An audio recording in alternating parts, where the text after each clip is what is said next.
Hi there. Do you know we now have a cloud kitchen in London that serves Nigerian food 24/7? That's 24 hours a day, 7 days a week, all across London. Welcome to My Tasty Naija.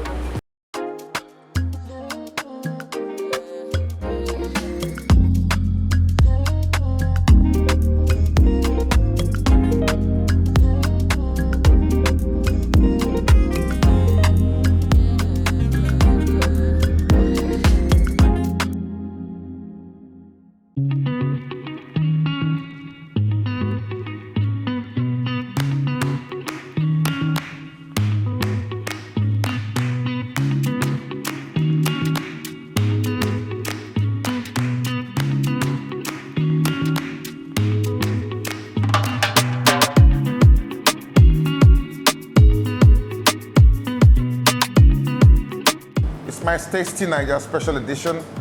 I'm here with Chioma. Welcome Yes, to London. Thank you very much.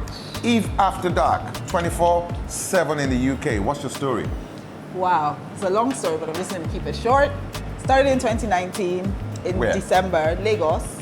Actually, from my house, from my husband's house at the time. We just started at the back of the house. Okay. Just before COVID. And we did it just because we wanted to earn extra. I wanted to earn extra income. And at the time, we're the only ones positioned for COVID because it turns out that in March, there was a lockdown. Indeed, yeah. And we went from 3 staff, which we started And this with. is making Nigerian food. Absolutely, Okay. 100% authentic, fresh. Everything is fresh, made when you, once you place your order, yes, it's made fresh. From 3 staff to... And was the plan Double initially digits just for those in your locality? Actually, no. We just knew that we wanted to serve the night market first because we knew that there was a demand there was a gap there. And so it was, yes, I mean, pretty much not locality, but just as far as we could go. Okay, so from 2019, when it started as that little business at the back of your house, take us through the growth journey, because now you service not just Lagos, you service Abuja. Correct. And it's 24/7. Was Correct. it 24/7 when it started? When we started, we were just 12, which is the night market. Okay. And so COVID happened and there was a lockdown. So when there was a lockdown, everywhere was shut, So it was a essentially. blessing. Correct. I think, that was a blessing for us. And so during COVID, we were the only ones positioned. Other restaurants they didn't have dispatch because everybody was positioned for eating at the time. We were already positioned, we had the dispatch on all of that. So at that time, of course, when there was a lockdown, there was then day delivery. So And more dispatch prior to yeah. yeah, and then plus New we had a big facility, so I already had my staff living in-house. Okay. So we were absolutely positioned for COVID. And when post-COVID then came, even though I started to fear that, This can just die with COVID, yeah. For some reason, I mean, my husband is a marketing genius, so he was able to sort of sustain the brand, and then we transitioned from night to day, so which then lets us begin to service 24/7, customers. And so you have 2 kitchens in Lagos, you did say. Correct. Okay. But initially it was 1. Absolutely. So what necessitated the second one? Because we then had demand for, Lagos is a big city, so we had demand from the island to the mainland across board.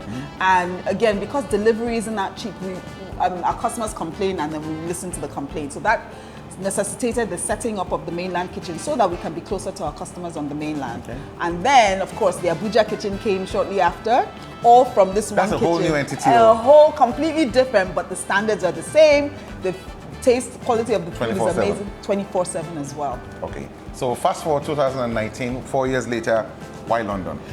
But that's a big leap. So the first thing I would like to always say is that there's a massive handshake between Nigeria and the UK. I describe London as the 37th state of Nigeria. Absolutely. Yes, so Peckham is the capital. Yeah, I completely agree. So I think that first of all was what we looked at, because we can leverage. First of all, we've got a strong brand in Nigeria, and it only makes sense if we're trying to diversify out.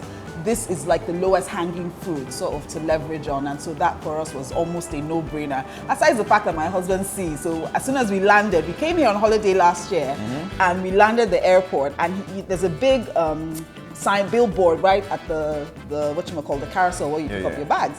And he looked at that, he says Eve After Dark, and I was like, oh God, you've started again. And let's just say the rest is history 1 year And later. how did you come by the name? You'd have to ask him that because the jury is still very much out on that. But yeah, essentially, it's something that goes the morning before the night and the night before the morning after the correct. Whatever. Correct. So yes, he's in industry, so you guys kind of think alike. So. I'm gonna ask, have you lived in London before? No, I haven't lived as a resident, but I have visited several okay. times. Correct. Yes. So what has been your greatest challenge to date? So first of all, being here as a visitor is completely different from being here Absolutely. as a Hence I resident. asked, yes. So in terms of setup, so there are certain things in Nigeria that we take for granted. For example, you can decide to set up a business in one day. Go to the market, purchase everything you need, call your artisans, and it's done. In the UK, London, where we're starting out, you have to wait the time. You can't just, things just don't happen like that. So for me, that was a major sort of like culture shock, realizing that it's not your time, it's on their time. That's the first thing. And then second thing, coming to staffing, the attitude to work is something I'm not used to. I'm used to staff enjoying what they're doing and wanting to do what they're doing. But here it's very different. You don't find that loyalty. Everybody seems like, it's just basically that the free hand you get in Lagos, you don't get here that easily. Well, I don't know if it's free hand. Free hand to source staff. Correct. So because of the nature of the business, the chefs have to be Nigerian because they need to understand the palate. Of course, yes. Otherwise, we would have Indians and Chinese, but we can't do that because we need to ensure the quality, right? So there's not that many, the pool isn't that deep to even source from, first of all. And then you find that the Nigerians who are coming here are not necessarily chefs. They're probably doing other jobs who may not mind taking on the chef role, but it's not... And learn on the go. And learn on the go. So the question is, can we work with that? So that has been a bit of a challenge, and But I do believe you have specialist staff you brought in for this as well. Absolutely, I'm so grateful to God that we have that opportunity. Otherwise, that would have been a major, because I see my staff as my key resource, right? Again, yes. So because we have that opportunity, we're bringing in our staff from Nigeria.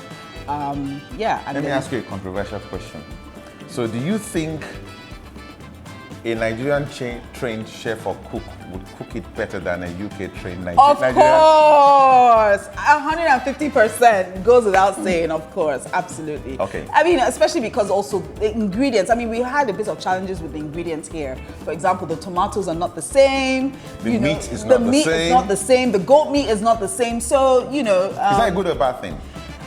Because we're making Nigerian food, right? It can be a bad thing, but then again, we're also learning on the job. So we've gone through different types of tomatoes here, from the vine tomato to the beef tomato, only to realize that stick with the plum tomato. So when you come here, you see what we have, or what is here, and then you sort of like make do with that. But essentially, the local stuff we also bring from Nigeria also, so that helps us, makes it fresh, keeps the quality of the meals, at the level we're looking at. So yeah. So how many kitchens do you have in London right now? So we currently have 3. Okay. We're spread across London? Yep, correct. North, south, east. By the end of the year, we're looking to have about 6, because we're trying to reach, we want to be central, want to be southeast proper. We want to go to ship towards the West End as well. So yeah. So and say if I order, let me throw a test. I live in Chingford. So if I order a meal in Chingford right now, what is the widest I get for delivery time? From order point. And this is knowing that you work through a third party for delivery right now in Uber Eats. Yes, correct. So because of that, we're adjusting, or we have adjusted our processes coming here. So what we do here is that we then make, in the morning, you have our sous chefs and our chefs making our bases, so that when an order comes in, we're not making it from scratch necessarily at that time. Preps, We're just finishing off. So if you're ordering from Chingford, it should take about 45 minutes to get to Max. Okay. From this I'm kitchen. testing you tomorrow. So how many items do you have on your menu? So we have about 150 items. 150 items. Correct. All available. So if I want to order 150 items now, apart from the delivery time, make sure your money is there. Okay. We got you. So essentially, it's because of the variations. Okay. When we started, we knew that we wanted to feed customers as if they were cooking from their homes. So for example, egusi soup we have the seafood variation with oil. We have the seafood without oil. Egusi. We now have exactly. We have a for egusi. We now have egusi with, and those are different items on the menu. Correct. Different items on the menu. So because of that, it allows everyone to be able to choose something from our menu. So in terms of expansion, It holds the logic now. Are we seeing a restaurant at some point, or are you going to be going into catering at any point? The reason why I smile is because that's an ongoing question between my husband and I. But for me, the vision is to have a restaurant here in London. And the reason is because I walk into Westfield Mall every day and I see how they're diverse foods from different cultures, and I'm like, why can't we have a representation? So for me, that is my vision.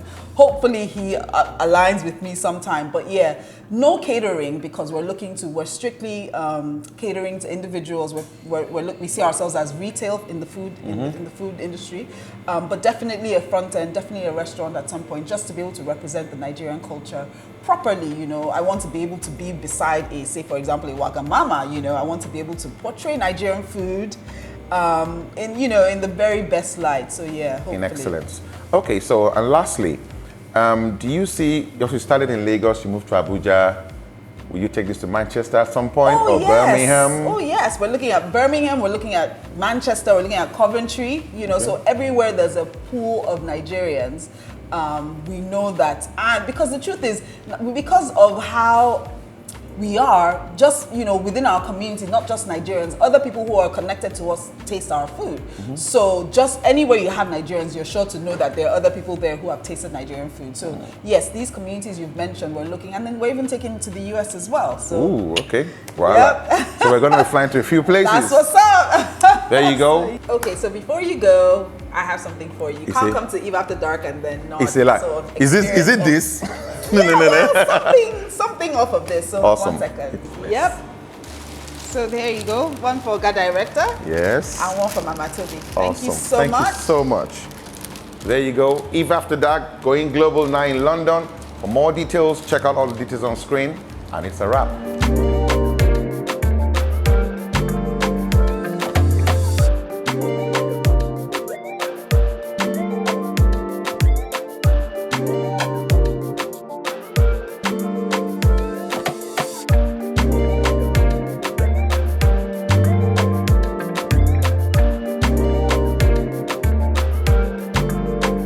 If you enjoyed today's edition of My Tasty Naija, remember to subscribe, like, and share.